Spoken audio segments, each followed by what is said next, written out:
Ladies and gentlemen, the time has finally come. We're going to be building the mother of all gaming PCs, featuring a 3090 Ti, the insane Cooler Master HAF 700, and the latest i9-12900K. We're quite literally picking up the very best of the best when it comes to PC hardware, and combining them all to build one awesome PC. Perfect for 4K gaming, video editing, rendering, and beyond. Let's do this.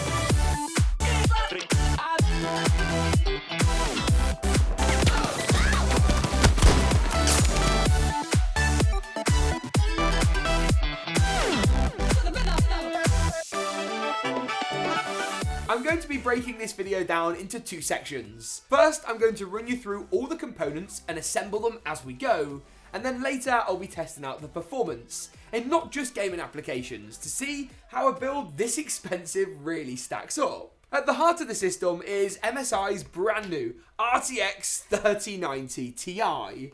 A $2,000 GPU that takes Nvidia's already incredibly powerful 3090 and whacks it up a notch. We'll be looking in more detail at this card later, but it really forms the centerpiece and heart of this build, as the single most powerful GPU on the market right now. Is it particularly great value as far as price to performance goes? No, but it is the best of the best, and that's the entire point of this system. I'll be building it inside Cooler Master's brand new HAF 700 Evo, a case that builds upon some of their famous HAF classics, and has been really well received. We'll be looking at this in more detail too, but spoiler alert, it's kind of bonkers. For now, let's focus though on the motherboard, CPU, and the RAM, and get some of those core components in the bag nice and early. For the CPU and motherboard pairing, I've picked up the Intel Core i9-12900K. Intel's highest end consumer desktop CPU. This chip though performs incredibly well with the best single threaded performance on the market, support for overclocking, something that we're definitely going to be doing, and a TDP that actually isn't quite as hot or spicy as what you might imagine for a chip quite so powerful. I'm going to be pairing it up with this motherboard from MSI, specifically this is their Z690 Unify. And there's a few key reasons I've picked this board over a plethora of other options on the market. Let's start with the I/O. Plenty of USB 3 and USB-C ports and dual 2.5 gigabit Ethernet. Plus Wi-Fi is handy to have and something you'll find on pretty much all high-end boards. Looking at the design itself, you've got support for PCIe Generation 5. You've also got Gen 4 NVMe support for the super fast latest SSDs on the market, and it basically ticks off all of our boxes. Plus, with an all-black stealthy aesthetic, it looks sick, my friends, and is going to work really nicely for this build. Let's go ahead and get that in there with all of its super juicy Intel 12th gen goodness. Oh boy. Pop that down. There we go. Pop that off. Retention arm down, and we are sorted. And we can move on to our RAM next up. Now for this build, I've gone for a Corsair Dominator Platinum DDR5 kit, and made sure to pick up quite a high capacity per DIMM. What do I mean by that? So on Intel's HEDT chips, you'll often find 8 RAM DIMMs on some of your motherboards, something the consumer platform doesn't offer you, making two 16GB DIMMs for 32GB of memory now, and up to 64 gigs later, without wasting this kit, a real possibility. You do want to be careful in builds like this that you actually give yourself room for upgrades, as you might find your specific use case requires more memory than others. Crucially, of course, this stuff is also DDR5, which our new Intel CPU requires, at least on the much higher end Z690 SKUs out there. Latest pricing and availability, as always, can be found linked in the description below. And then once we've done that, we can move on to the SSDs. That's right, there's more than one, there's two. For a build like this, high-end super fast storage is of paramount importance. And this Star Wars branded Seagate Firecuda 530 fits the bill really well. This costs you very slightly more than the normal 530, but it has this really cool Star Wars limited edition branding, adding to a nice centerpiece for this build. When you go for a really high-end build, it's not just about the system looking good. It's about it being a little bit niche and having a few little oddities that really make it yours. After all, you're going to spend about $5,000 building this behemoth. It might as well be unique to you. But mass storage doesn't escape me, and 1TB is definitely not enough. So Seagate's Firecuda 530, the non-heatsink version, in a 2TB capacity, will give us plenty of room for video editing or games or whatever we might want. We're going to pop the Seagate drive into the top, removing our M.2 heat shield and pop the additional drive underneath under one of the heat spreaders, giving the Star Wars drive a real centerpiece feel and the other SSD a stealthy, hidden away mass storage functionality, which of course we need for our build. Lovely jubbly. And with the SSDs in, we can shift our focus over onto the case. We're going to have to get our muscles out because, my god, it weighs a ton. 30 kilograms to be precise. Oh god, no, that was a mistake. That was a mistake. No. Oh no. Oh no. I did say this case was quite large. I think what we do need to do first is let's take out these white plastic clips. If you've never seen these before, basically what they do is they let the box split into two and they allow us to slide this off the top of the box. But I think the table's too high, so let's adjust our electric desk down a little bit. And with a bit of luck, that might make our lives just very slightly easier. But James, what about it is just so good? Well, first, these slats on the front panel, they're not acrylic. Oh no, they're not plastic. Nope, they are glass.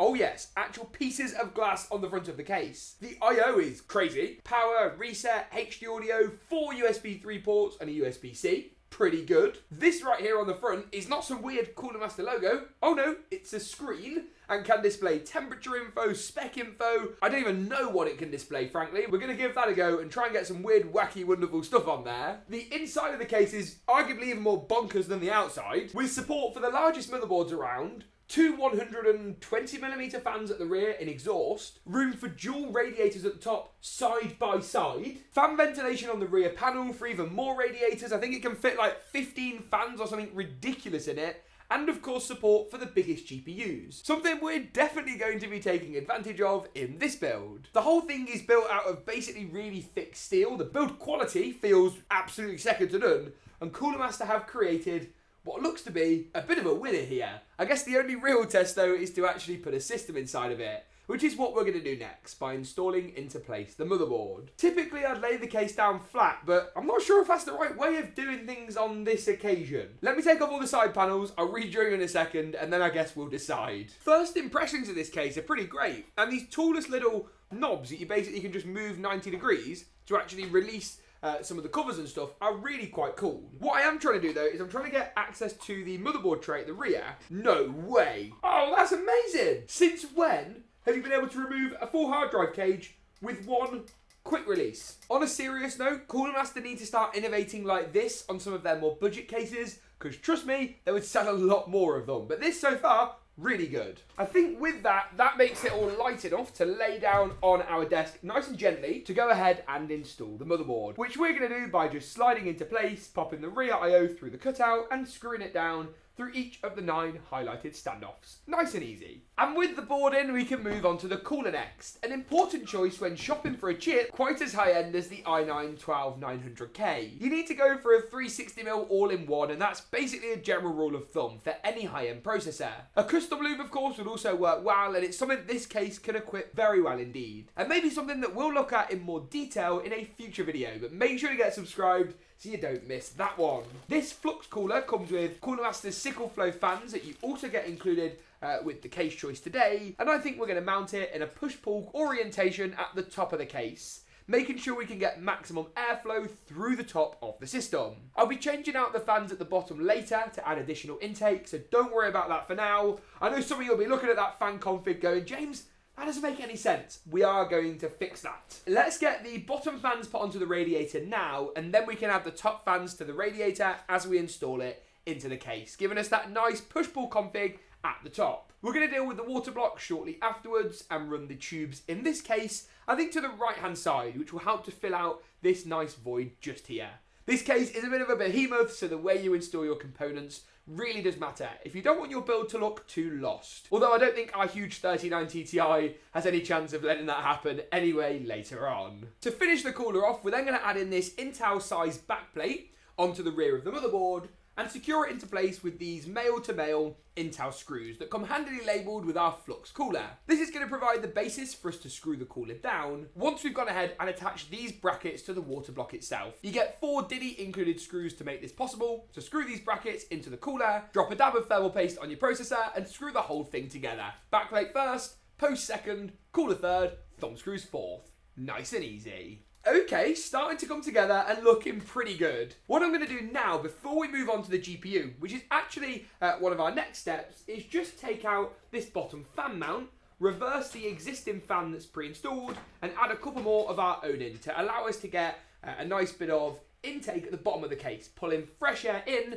for our GPU once we go ahead and install that in just a few moments time. So let's flip this thing over and try and figure out how on earth you actually get this fan out, flip it around and add the other ones into place with the included fan screws that you get in this very handy and quite cool Cooler Master screw organizer that you get included in the box. You also get some Velcro and non-Velcro cable ties, which is great to see as the cable management on this case is going to be a bit of a nightmare. With that done, we can finally move on to the GPU. And the choice for this build is the RTX 3090 Ti. With 24GB of GDDR6X video memory, Nvidia's highest end consumer GPU really delivers some insane performance numbers. If you want another 10% or so performance over the 3090, this is the card for you. Now, is it a GPU you should probably buy? For most people, no. But for those really interested in this card, it makes a lot of sense. Plus, with the cheaper Nvidia SKUs starting to become more and more available as GPU prices begin to drop,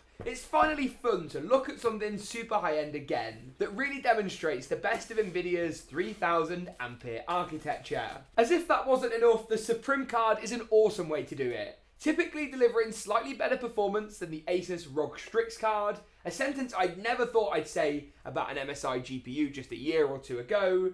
It provides a really premium experience, something which is much more of a reasonable prospect on a high-end GPU than it is a low-end card. Picking a high-end SKU of a low-end GPU feels counterproductive, but when you're spending $2.5 grand, this thing makes a lot of sense. As if that wasn't enough, it's also absolutely ginormous. This thing is absolutely massive and looks so sick. It includes this new power adapter standard as well because of just how power hungry the 3090 Ti is.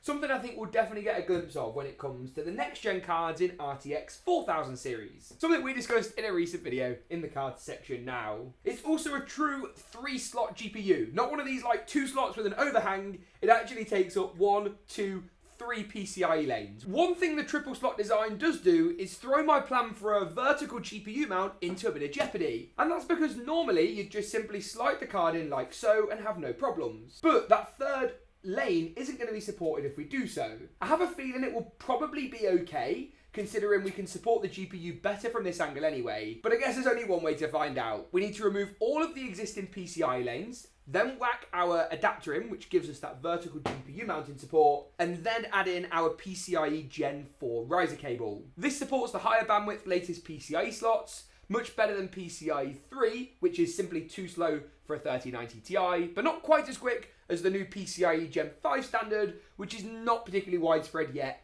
anyway, if any of that made any sense. Let's remove that, whack the vertical GPU mount in, see if we can sort of, not quite Frankenstein, but wing this next bit a little bit and get our 3090 Ti in place. The GPU is in, and I mean, it's actually pretty secure on that mount, really. We could tighten the screws a bit more, and we're going to give it power later. But first, before moving on to the power supply, I'm going to add in this thing. Cooler Master sent me one of their addressable RGB tubes. I've not seen this. I had no idea they released it. It just arrived in the post, so thank you, Cooler Master, it's very kind. I don't know how on earth it works. Think I might need to consult the manual for this one. Oh, that's cool. They're for the cooler. It also means I can still throw in some Corsair little light panels as well, the sort of mini nano leaf, so I'm going to pop those in there too. But for now, these go over. They split if you look closely, and they actually go over our CPU cooler tube. So I mean, they're different, and they'll probably look good when they're lit up, but they're a bit of a pain in the arse to install, and I'm not overly sure about these like extra clip things that you get. I think my judgment on these will have to be reserved for when the PC is actually powered up. And then we can finally move on to the last component of the build, the power supply. Now, I wanted to go for an all Cooler Master suite here when it comes to the case, cooler and PSU, but the new 90 Ti has a much higher TDP than what I'd originally anticipated, making this MSI equally brilliant 1000 watt unit a great shout. Now, this video isn't going to be a full cables and wiring guide, so we're going to go ahead and time-lapse the next stage, where we'll also be adding in a few more Cooler Master sickle flow fans at the front for even more airflow, and 1, 2, 3, 4, 5, 6, 7, 8, 9, 10, 11, 12, 13, 14, 15 fans in total, and these cool little Corsair Nanoleafs I alluded to earlier. Either way though, it's been an absolutely bonkers build, and the video is far from over. Next we're going to see how good it looks in one of our awesome glam montages, made specially for our build with this case, and then we'll be looking at performance from lots of different angles. So stay with us, and we'll see you in just a second.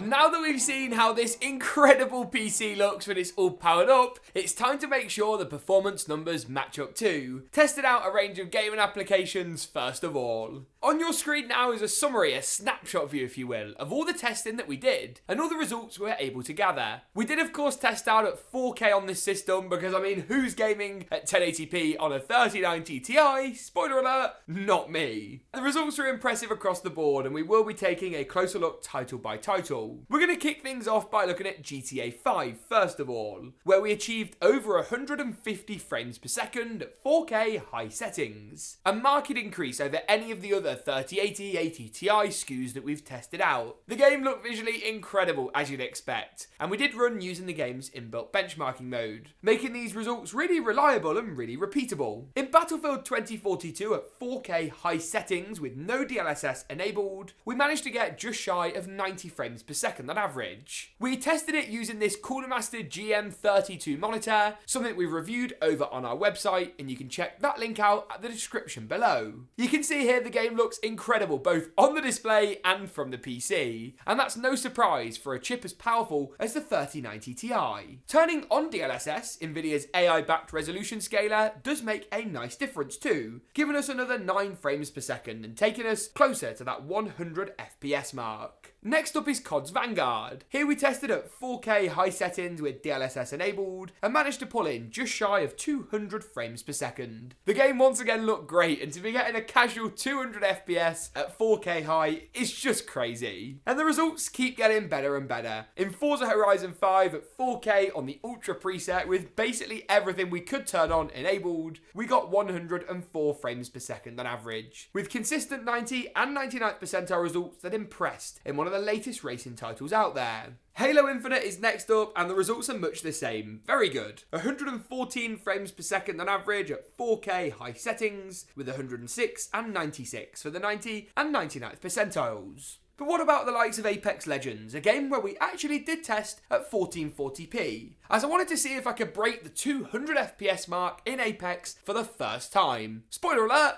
Yes, 220 frames per second at 1440p high settings, with 195 and 177 for the 90 and 99th percentiles rounded off some great results in this first-person shooter. We also tested out at Fortnite, and I thought maybe this time we'll test out at 1080p, just for the giggles, just to see what insane number we can produce. At competitive settings, we pulled in just shy of 290 frames per second. Wow. A huge number, but not actually that much bigger than at 1080p high settings, where we got 205. Finally, to wrap things up, we tested out COD's Warzone at 4K with DLSS enabled and pulled in more than 140 frames per second. My goodness. 129 and 111 made up the 90 and 99th percentile results too, for an impressive sweep. We also tested out a bit of DaVinci Resolve, taking one of our latest video renders and chucking it through the 3090 Ti system to see how it fared. On one of our existing editing PCs with an i9 and 3080, it took more than 17, nearly 18 minutes to complete. But on this 3090 Ti system, primarily due to that huge amount of VRAM, it did it in under 6 minutes. That's right, 17 to less than 6 minutes. Wow.